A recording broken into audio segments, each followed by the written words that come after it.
We continue now at the top of Daf 65a Daf and Meseches Menachos. This is Menachos Daf 65a. On the previous summit, the Gemara brought that Mordechai was able to determine the various kinds of birds that women were bringing for offerings. And the Gemara now continues and says, V'hainu d'tanan, and that's what we learned in the Mishnah in Mesechet Shkolim. It says, Psachia al hakinim. Psachia was appointed over the kinim. Those were the pairs of birds that were brought in as karbonos. And who is Psachia? Zeh Mordechai. That's actually Mordechai. And Lama Nikra Shmo Psachia. Why was Mordechai called Psachia? Shaposeach Dvarim v'darshan, that he opened topics and he darshan them. V'yodeya b'shivim lashon, and he knew the 70 languages. And the Gemara continues and asks, Kulu Sanhedrin nami yodi shivim lashon. The entire Sanhedrin, they all know 70 languages. What's so unique about Mordechai? The Yomer Rabbi Yochanan, because Rabbi Yochanan said, Ein moshivim b'Sanhedrin ela balei chachma balei mara. We only allow those who sit in the Sanhedrin to be balei chachma. They have to be wise. Balei mara, they have to have a pleasant appearance. Balei koma, they have to be high in stature. Balei zikna, they have to be of a certain age. The idea again to be respected. Balei kshafim, they have to know sorcery. V'yodim shivim lashon, and they have to know the 70 languages. Shalote Sanhedrin shomas mi pi hatorgaman, because we don't want Sanhedrin to be listening from a translator. And so therefore, again, the question is, what is unique about Mordechai? And the Gemara continues and answers, Ela dehave bayil lishnei v'darish. What was unique was he was able to mix the languages and darshan them. V'hainu dichsiv, and that's what's written in the pasuk. But Mordechai, it's written about Mordechai Bilshan. He was referred to as Bilshan. That is a pasuk in Nehemiah. And Rashi explains, V'hainu d'tanan b'Mesechet Shkolim. That's what we learned in Mesechet Shkolim. Psachia al hakinin al hashofer sheshmo kinin. That was the shofar, which was the container which had the money for the kinin. It was called kinin. Shahamisnadev kan, one who would donate a pair of birds, maybe most, he would bring money, v'nosein l'soch, and put the money in that shofar. The Yud Gimel shofaros hayy b'mikdash. There were 13 shofaros in the mikdash. V'yesh bohem shnayim sheshmon torim v'gozaleola b'Mesechet Shkolim. And the Mesoras Hashas changes the gears over here from Torim to Kinim. Again, there were those that were named Kinim, and those were the shofaros, essentially like the charity boxes, the tzedakah boxes for these bird offerings. Shaposeach Devarim v'darshan. Again, it said that he was called Psachia because he opened in topics and darshan them. Kigon, for example, like we had in the previous summit, Liyamasi Onasi, he was able to interpret the word Yamasi and Onasi. And Balei Koma, they should be of high stature, means to say they should be tall. Sheyir Tesumehen Balei Dinim. This way, the Balei Dinim, the litigants, are afraid of them. V'lo yishakru, they won't lie. And Rashi continues, Balei Kshafim, they should know sorcery. Shim Yehi Hanidon Mechashif. This way, if the person who's a litigant is a Mechashif, he's a sorcerer. V'ha'or lo yishlot bo, the fire won't be able to take control of him. Yasahin Mechashvos v'nisu. So then the judges will be able to counter that and kill him b'chol misa sheyuchlu, with whatever death penalty they're able to carry out. Hatorgamon, the translator, shalo yachlef tanosa v'yechayvuhu. Again, the translator might end up switching things around, and then they're going to end up making someone liable who's not really liable. The Havibayel Lishne, he can mix languages. Bolalu Ma'arvev Halashonos, he can mix the languages. V'darshan, and then darshan them. Kagon Ein Socher v'Gago Strifin, like what we had in the previous summit with Ein Socher and Gago Strifin. V'hainu Dekarole Mordechai Bilshan. That's why they called Mordechai Bilshan. And the Gemara continues with the Mishnah, Ketzad Hein Osin, what was the procedure in terms of the harvesting of the barley, the reaping of the barley for the Omer? Shluchei Bezin Yotzin Me'erev Yom Tov, the agents of the court, they would go out from Erev Yom Tov, meaning to say before Pesach. V'osin Osan Krichos b'mechubar lakarka, they would wrap the barley while it was still attached to the ground. Kedei she'ei noach liksor, in order that it would be easier for it to be harvested. Kol ha'ayoros hasmuchos l'sham, in all of the villages that were nearby, miskansos l'sham, they would gather there. Kedei she'ei nixer Asa Gadol, that way it would be harvested with great fanfare.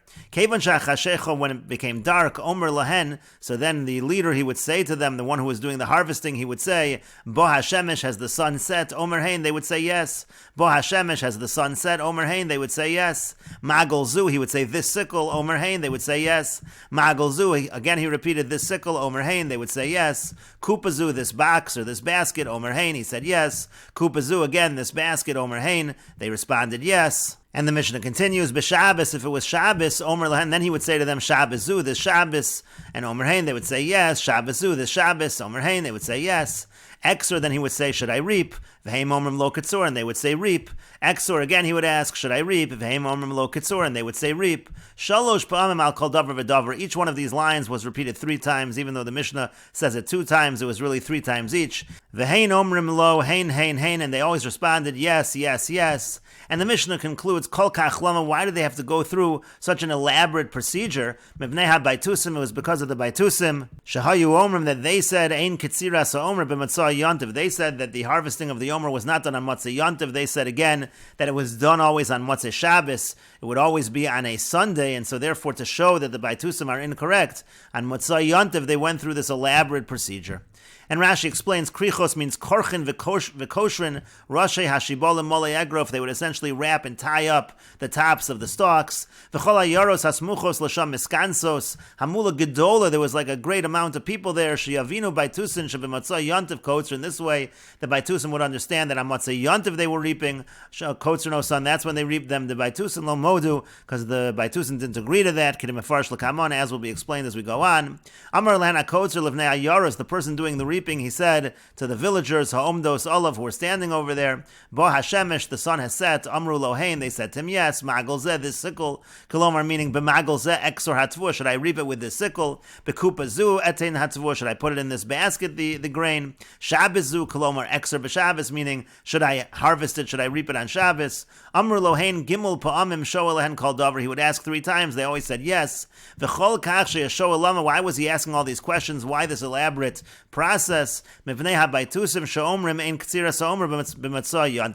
the Baitusim, because they said there is no Ktsiras Omer on Matzah Yontiv, Ela b'Matzah Shabbos. They said it was on Matzah Shabbos. Kidem Efarish b'Gemara, the Gemara will explain the Fikach HaKotzer Magbiim Kolan. That's why the ones who were reaping lifted up their voices. Kidei Sheyishmu Baitusin Lahotzi Milib. In this way, the Baitusin would hear, and again, it was to go against what they thought. And the Gemara says, Tanu Rabbanan, the sages taught in the Bryce, and this is actually from Megillas Tainis, Elaine Yomaya Delola Sanoa Bahon, the following days one shouldn't fast, Umiksasan, and some of them, Delola Mispad Bahon, one shouldn't eulogize. They are days of somewhat celebration. Meiresh Yarcha de Nisan ad Tmanya Bay, from the beginning, the 1st of Nisan, until the 8th, Itokam Tamida, the Talmud was established, Delola Mispad, and so therefore there's no eulogies. Umitmanya Bay Viat Sof Moad, and then from the 8th of Nisan until the end of the holiday, until the end of Pesach, Itosav Chagad de Shavuaya. So then the holiday of Shavuos, it was refuted, so to speak, the Lo Lamispad, and so therefore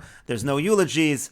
And the Gemara says, Meiresh Yarcha de Nisan v'ad Tamanya Bei Tokem Tamida, again from Rosh Chodesh Nisan until the 8th of Nisan, the Talmud was established. The Lo Lemispad, so there's no eulogies. Why? What does it mean it was established? Shayu Tzedukim Omer, because the Tzedukim would say, Yochid Misnadev Umevi Talmud, an individual can donate and bring a carbon Talmud. My Derosh, what was darshaned by the Tzedukim? It says, As Hakeves Hoechot Hasev Aboker, V'yeis Hakeves Hasheni Taseh Ben Harboim. It says in singular that you're going to bring the Keves in the morning and in the evening, and so therefore it seems it can be donated by an individual.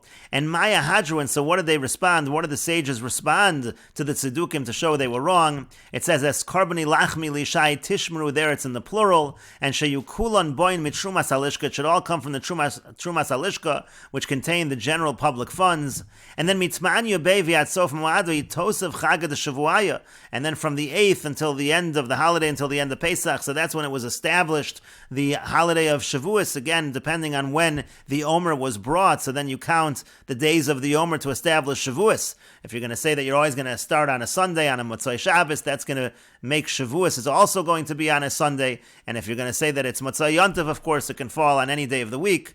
And so they established the holiday of Shavuos, to Lola Mispah, that they shouldn't eulogize. Shahayu Baitusin Omer, because the Baitusin would say, Atzeres Achra Shabbos, that Shavuos always falls out after Shabbos, it's always on a Sunday. And Nitva Lohem Rabbi Yochanan ben Zakkai, V'yomer Lohem, Rabbi Yochanan ben Zakkai came before them and said to them, Shotim, fools, Minayin Lochem, from where do you know this? V'lo haya adam echad shaya meshivo, nobody gave him a response, Chutz mi zaken echad, except for one elder, Shaya mefatfeit kenegdo, who was taunting him, V'yomer, he said as follows, Moshe Rabbeinu oev Yisrael, haya Moshe Rabbeinu, he loved Klal Yisrael, V'yodea she'atzeres yom echadu, he knew that Shavuos was just one day, so Amad v'tikna achar Shabbos, he got up and he instituted that it should be after Shabbos, that it should be on a Sunday. It makes sense that it should be after Shabbos. You'll have a 2-day holiday. Kadeshu Yehu Yisrael Misangin Shnei Yamim. This way, the Jews, they can celebrate, they can enjoy 2 days. Kara Olav Mikra Hazeh, he referred to him with this pasuk, Achar Osir Yom Mechorev Derech Har Seir. It was an 11-day journey from Chorev by way of Har Seir. This is part of the response of Rabbi Yochanan ben Zakkai. And Rashi explains, the lo lehisano behon, some days not to fast, aval lemispat shari, but it would be okay to eulogize. Umiksasan, and then some of the days, ika de chamiri, they're stricter. The chamiri kuli hai dafilu lemispat aser, they're stricter, even eulogizing. Besides fasting, even eulogizing is going to be problematic. Itokam tamida means hukam hatamid al mishpata, the proper law of tamid was established.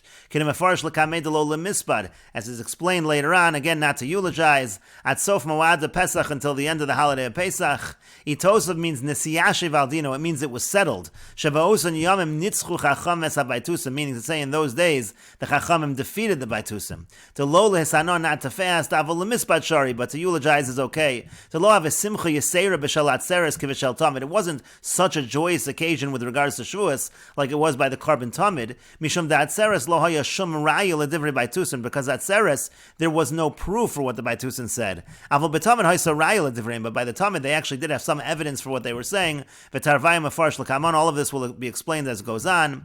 Tasa is lashon yachid. Again, the word tasa was the proof of the tzedukim. Tasa is a singular. Maya hadrulu rabbanon kishenitzchem. And what was the response of the rabbanon when they defeated him? When they defeated them, tishmeru, because it does say plural. It says as karbani lachmi liishai tishmeru lashon rabim, which is plural. And Rashi continues, kul on all of them, kol ha-karbonos, that means all of the karbonos, again, they come from the Trumas Halishka. And Rashi continues, minayin lochem, again, he asked the Baitusim, from where do you get this? Tahai mimochras ha-Shabbos ma'amishu, that mimochras ha-Shabbos means actually after the day of Shabbos. Zokein echad Baitusi, there was one Baitusi who was an elder, mefatveit b'divrei vikuchin, again, he was like taunting him. And the response of Rabbi Yochanan ben Zakkai, Yud Aleph Yoma, was an 11-day journey. And we will continue with this discussion in the next video on Daf 65a Amud Beis.